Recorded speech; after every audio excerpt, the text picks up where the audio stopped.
استقبال کرنا چاہیے۔ اس کا استقبال یہ نہیں ہے کہ ہم روزہ رکھیں، اس کا استقبال یہ ہے کہ ہم خوش دلی سے، ہمیں ہمارا دل اچھلے کہ ہمیں ہماری زندگی میں نیکیوں کا فصل بہار آ گیا، ہم انشاءاللہ نیکیاں کر کے اپنے رب کو راضی کریں گے، اللہ سے جنت حاصل کریں گے، کیونکہ یہی وہ پاکیزہ اور مقدس مہینہ ہے جس کے متعلق نبی مکرم صلی اللہ علیہ وسلم کا ایک فرمان ہمیں ملتا ہے۔ صحیح ابن حبان میں روایت ہے، نبی کریم صلی اللہ علیہ وسلم آپ تشریف لائے، پہلے ممبر پہ قدم رکھا تو کہا آمین۔ آپ کو معلوم ہے آمین کا معنی کیا ہے؟ آمین کا معنی ہے اے اللہ یہ جو دعا کر رہا ہے میری طرف سے بھی اسے قبول کر لے۔ یعنی کوئی شخص دعا کرتا ہے، اس دعا کے جواب میں جب دوسرا آدمی آمین کہتا ہے، دراصل وہ بھی اس دعا میں اسی طرح شریک ہو جاتا ہے جس طرح دعا مانگنے والا ہے۔ تو نبی کریم نے کہا آمین، پھر دوسری سیڑھی پہ قدم رکھا، پھر آپ نے فرمایا آمین، تیسری سیڑھی پہ قدم رکھا، پھر فرمایا آمین۔ صحابہ نے پوچھا یا رسول اللہ صلی اللہ علیہ وسلم آپ کا ایسا معمول نہیں تھا، یہ آپ نے ایسا کیوں کیا؟ آپ نے فرمایا میرے پاس جبریل آئے، انہوں نے 3 باتیں کہیں۔ جب میں نے پہلی سیڑھی پہ قدم رکھا تو انہوں نے کہا جس کی زندگی میں رمضان آیا اس نے اس رمضان کی قدر نہ کی، اپنے گناہوں کی معافی اللہ سے نہ لے لی، نیکیوں کا بہت بڑا ذخیرہ جمع نہ کر لیا، اس کے لیے دوری ہے، اس کے لیے ہلاکت ہے۔ میں نے کہا آمین، میری طرف سے بھی یہ دعا قبول ہو، واقعتاً اس بندے کے لیے ہلاکت ہے۔ اب دیکھیں، ہم یہ بات کہتے ہیں رمضان رحمتوں والا مہینہ ہے، لیکن ہر کے لیے نہیں ہے۔ یہ رحمتوں والا اس کے لیے ہے جو اس کی رحمتوں کو سمیٹتا ہے۔ میرے بھائیو، اگر کوئی باغ میں جا کے بھی پھول نہیں چنتا یا اس کی خوشبو نہیں سونگھتا تو اس کے باغ کے پھولوں سے کیا فائدہ اس نے لیا؟ اسی طرح جو رمضان المبارک جس کی زندگی میں آیا اس نے اس رمضان المبارک کی قدر نہ کی۔ جو عبادات اللہ نے انسان کے لیے مشروع فرمائی ہے ان کو نہ ادا کیا اور اپنی زندگی کی دوڑ میں اسی طرح بھاگتا رہا جس طرح وہ پہلے مہینوں میں تھا، اس کی مصروفیت اسی طرح رہی، اس نے اپنے آپ کو اللہ کی عبادت کے لیے کچھ بھی وقت الگ نہ دیا اور اس نے اپنے رب کو راضی کرنے کا سامان نہ کیا، تو جبریل کی بھی دعا ہے اور رسول اللہ کی بھی دعا ہے، اس کے لیے ہلاکت ہے، اس کے لیے دوری ہے، اس کے لیے طف ہے کہ اس نے اللہ نے اسے ایک موقع فراہم کیا اور اس نے اس موقع سے فائدہ نہ اٹھایا۔ میرے پیارے بھائیوں، آپ لوگ اکثر کاروباری ہیں، کاروبار کے اندر ایک سیزن ہوتا ہے، ایک آف سیزن ہوتا ہے۔ جب آف سیزن ہوتا ہے انسان بجھا ہوا ہوتا ہے، لیکن جب سیزن آتا ہے انسان اس کی تیاری میں اپنی کمر باندھ لیتا ہے کہ میرا سیزن آ رہا ہے، وہ اس کے لیے تیاری کرتا ہے، مال بناتا ہے اور پھر اس خوشی کے ساتھ اس سیزن میں داخل ہوتا ہے کہ اب اس سے مجھے نفع ملے گا۔ اسی طرح میرے پیارے بھائیوں، وہ سیزن ہماری دنیا کی 1 سال کی زندگی کے لیے بھی شاید پورا نہ ہو، لیکن یہ سیزن، یہ جو نیکیوں کا سیزن ہے، یہ تو ہماری دنیا اور آخرت کی بلائی کا سبب بننے والا ہے۔ اس لیے ہمیں اس مبارک مہینے کو، اس مبارک مہمان کو خوش دلی سے لینا چاہیے۔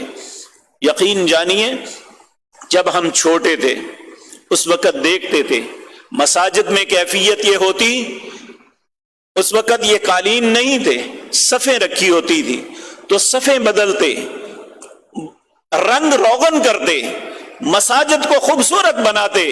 اسی طرح گھروں کے اندر ایک عجیب تیاری ہوتی تھی، مائیں جو ہیں اپنے گھروں میں رمضان المبارک، اس کی افطاری، اس کی سحری، دوسرے معاملات کے لیے ایک جت جاتی تھی تیاری کے لیے کہ رمضان المبارک آ رہا ہے، ہم نے روزہ رکھنا ہے، اپنے رب کو راضی کرنا ہے۔ تو میرے عزیز بھائیوں، سب سے پہلی بات، انسان کوئی بھی عمل کرتا ہے اگر وہ خوش دلی سے کرتا ہے تو اس عمل کا فائدہ ہوتا ہے۔ جو بددلی سے کام کیا جائے وہ چاہے دنیا کا ہے یا دین کا ہے اس کا کوئی فائدہ نہیں ہوتا. اس لیے ہمیں سب سے پہلے اپنے دل کو ایسا بنانا چاہیے کہ ہمیں اس بات کی خوشی ہو کہ اللہ ہمیں ایک موقع دے رہا ہے. اور یقین جانیے موقع بھی چھوٹا سا نہیں، بہت عظیم ہے. نبی کریم صلی اللہ علیہ وسلم نے فرمایا یہ رمضان المبارک جب آتا ہے، پہلی رات شروع ہوتی ہے، چاند طلوع ہوتا ہے، تو کہا اللہ رب العزت صفدت الشیاطین، شیطانوں کو باندھ دیتے ہیں. شیطانوں کو کیوں باندھتے ہیں؟ کہ شیطان ہمیشہ وسوسے ڈالتا ہے، انسان کو برائی پہ آمادہ کرتا ہے. وَإِذْ لَهُمُ الشَّيْطَانُ أَعْمَالَهُمْ، برے اعمال کو مزین کر کے انسانوں کے ذہنوں میں ڈالتا ہے. انہیں اچھے کام کے مقابلے میں برے کام میں زیادہ چارم، زیادہ خوبصورتی نظر آتی ہے، انہیں باندھ دیا جاتا ہے. یہاں پہ کچھ لوگ اعتراض کرتے ہیں اگر شیطانوں کو باندھ دیا جاتا ہے تو پھر لوگ پھر کیوں برائی کرتے ہیں؟ تو میرے عزیز بھائیو دو چیزیں ذہن میں رکھیں. پہلی بات، اس میں کوئی شک نہیں کہ انسان کو بہکانے میں شیطان کا بہت بڑا حصہ ہے، لیکن اس کے ساتھ اس کا اپنا نفس بھی ہے. اس کی تربیت جیسی کریں گے. قرآن کریم میں 3 قسم کا نفس بیان کیے گئے ہیں. ایک ہے نفس مطمئنہ، یہ وہ ہے جسے نیکی کر کے بڑا خوبصورت بنایا گیا ہے اور اس کے اندر صلاحیت یہ ہے کہ وہ نیکی کی سوچتا ہے. ایک ہے نفس اللوامہ، یہ انسان کو ملامت کرتا ہے. اگر اس سے غلطی ہو جائے تو اسے احساس دلاتا ہے، جس طرح ہم کہتے ہیں اس کے ضمیر کی آواز، اس نے غلطی کی، اس کے ضمیر نے اسے ملامت کیا. یہ ہے. اور ایک ہے نفس امارہ، یہ ہمیشہ انسان کو برائی پہ آمادہ کرتا ہے. ان النفس لامارۃ بالسوء، یہ ہمیشہ برائی، بری کام اچھائی کی طرف نہیں لاتا. اسی لیے رسول اللہ صلی اللہ علیہ وسلم اپنے ہر خطبے کے اندر جہاں شیطان کے شر سے پناہ مانگتے وہاں اپنے نفس کے شر سے بھی پناہ مانگتے.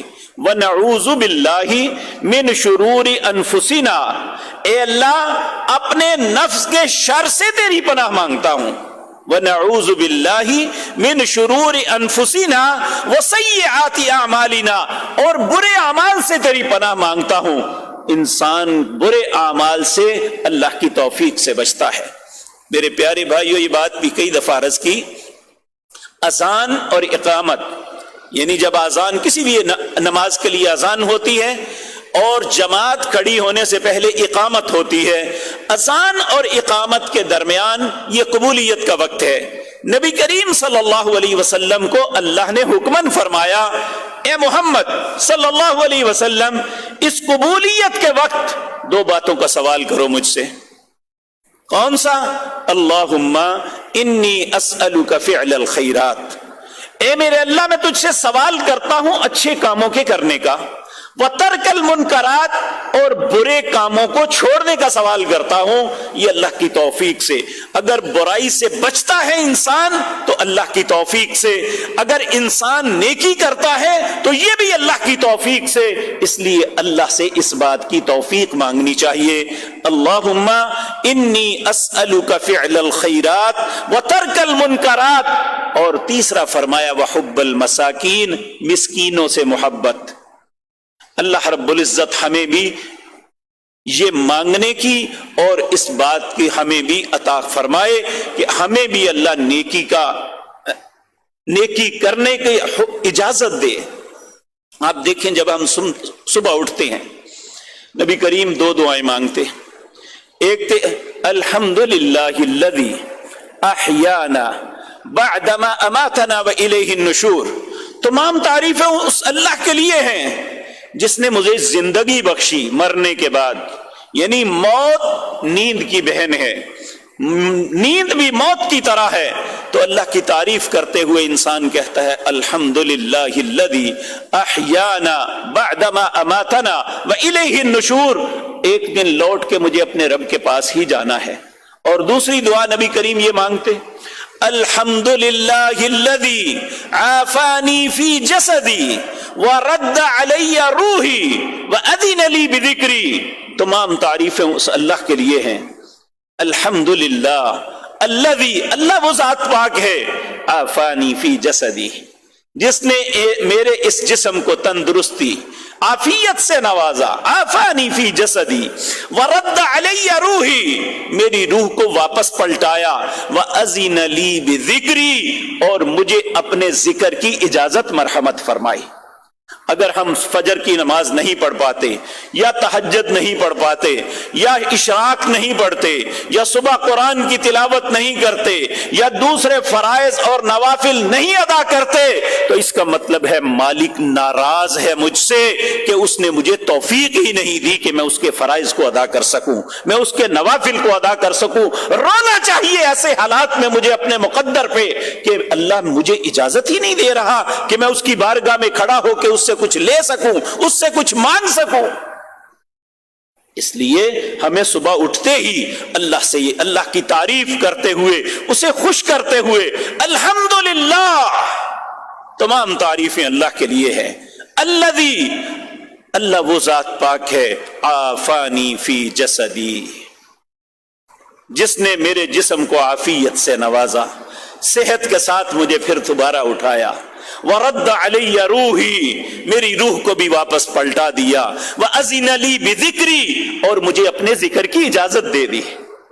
میرے بھائیوں، اگر ہم کہیں بڑے کسی صاحب کے پاس جائیں، یا کسی بڑے اپنے رشتہ داروں میں کسی بڑے کے پاس جائیں جسے ہم بڑا سمجھتے ہیں، وہ اپنے گھر آنے کی اجازت دے دے، وہ اپنے آفس میں آنے کی اجازت دے دے تو انسان کو خوشی ہوتی ہے۔ تو میرے پیارے بھائیوں، یہ رب اگر اپنے گھر میں آنے کی اجازت دے دے تو ہمارے لیے یہ خوبصورت بات ہے۔ تو اگر وہ نہیں دیتا تو ہمیں اپنے مقدر پہ رونا چاہیے، اللہ سے معافی مانگنی چاہیے کہ ہمیں وہ اجازت مرحمت نہیں فرما رہا۔ تو اجازت تب ملتی ہے جب اجازت مانگی جائے۔ اسی لیے رسول اللہ کو کہا کہ تم اللہ سے اجازت طلب کرو، اللہم انی اسألک فعل الخیرات وترک المنکرات وحب المساکین، اے اللہ میں تجھ سے سوال کرتا ہوں نیکی کے کرنے کا، برائی سے بچنے کا، اور مسکینوں سے محبت کا۔ تو اللہ رب العزت ہمیں بھی توفیق دے دے۔ تو اس لیے یہ مہمان، یہ رمضان المبارک، یہ بابرکت مہینہ، یہ رحمتوں والا مہینہ جو آ رہا ہے، پہلی بات اللہ رب العزت، نبی کریم نے فرمایا شیطانوں کو باندھ دیا جاتا ہے اور جنوں کو بھی پابند سلاسل کر دیا جاتا ہے، وغلقت ابواب النار، جہنم کے دروازوں کو قفل لگا دیے جاتے ہیں، انہیں بند کر دیا جاتا ہے۔ اور اس کے بعد فرمایا فَلَمْ يُفْتَحْ مِنْهَا بَابٌ، جہنم کے 7 دروازے ہیں، اللہ کسی دروازے کو کھلا نہیں رکھتا، سب کو بند کر دیتا ہے۔ اور اسی طرح وَفُتِحَتْ أَبْوَابُ الْجَنَّةِ، جنت کے 8 دروازے ہیں، اللہ سب کو کھول دیتے ہیں۔ فَلَمْ يُغْلَقُ مِنْهَا بَابٌ، کوئی دروازہ بند نہیں رہتا انسانوں کی ترغیب کے لیے، انہیں جنت کی طرف بلانے کے لیے اللہ سارے دروازوں کو کھول دیتا ہے، جس سے مرضی آؤ۔ روزہ رکھو گے تو باب الریان، توبہ کرو گے تو باب التوبہ، نماز پڑھو گے تو باب الصلاۃ، یہ سارے دروازے کھول دیے جاتے ہیں، کوئی کسی دروازے سے آنا چاہے تو آ جائے۔ اللہ رب العزت ہمیں توفیق دے کہ ہم ان دروازوں میں سے کسی کا انتخاب کر لیں۔ اور کچھ ایسے بھی خوش نصیب ہیں، نبی کریم صلی اللہ علیہ وسلم، آپ سے پوچھا گیا کوئی ایسا بھی شخص ہوگا کہ جسے 8 دروازوں سے کہا جائے گا، سب کہیں گے ادھر سے آ جاؤ؟ کہا ہاں میرے بندوں، میرے ساتھیوں میں ابو بکر وہ شخص ہے جسے 8 دروازوں سے بلایا جائے گا۔ اسی طرح ہر مسلمان اس رستے کو اپنا سکتا ہے۔ نبی کریم صلی اللہ علیہ وسلم نے فرمایا جو اچھا وضو کرتا ہے نماز کے لیے، نوافل کے لیے، قرآن کی تلاوت کے لیے یا ویسے سونے کے لیے وضو کرتا ہے، اپنے آپ کو پاکیزہ رکھتا ہے، پھر اللہ سے یہ شہادتین اشہد اللہ الہ الا اللہ وحدہ لا شریک لہ واشہد ان محمدا عبدہ ورسولہ اللہم اجعلنی من التوابین واجعلنی من المتطہرین، قیامت کے دن اللہ 8 دروازے کھول کے کہے گا میرے بندے جہاں سے مرضی آ جا۔ یہ کس کو کہا جائے گا؟ جو وضو کرتا ہے۔ وضو کون کرے گا؟ جس کے دل میں نماز کی محبت ہے، جس کے دل میں قرآن کی محبت ہے، جس کے دل میں نوافل کی محبت ہے۔ اللہ ہمارے دلوں میں نیکی کا پیار ڈال دے۔ میرے بھائیوں، آج ہمارے دلوں کو شیطان نے برائی کے لیے مزین کیا ہوا ہے، رغبت اس طرف ہے۔ کاش ہمارے دلوں کو اللہ نیکی کی طرف راغب کر دے، ہماری اولادوں کو، ہمارے ماں باپ کو، ہماری بیٹیوں بہنوں کو، اے اللہ سب کو نیکی کی طرف راغب کر دے۔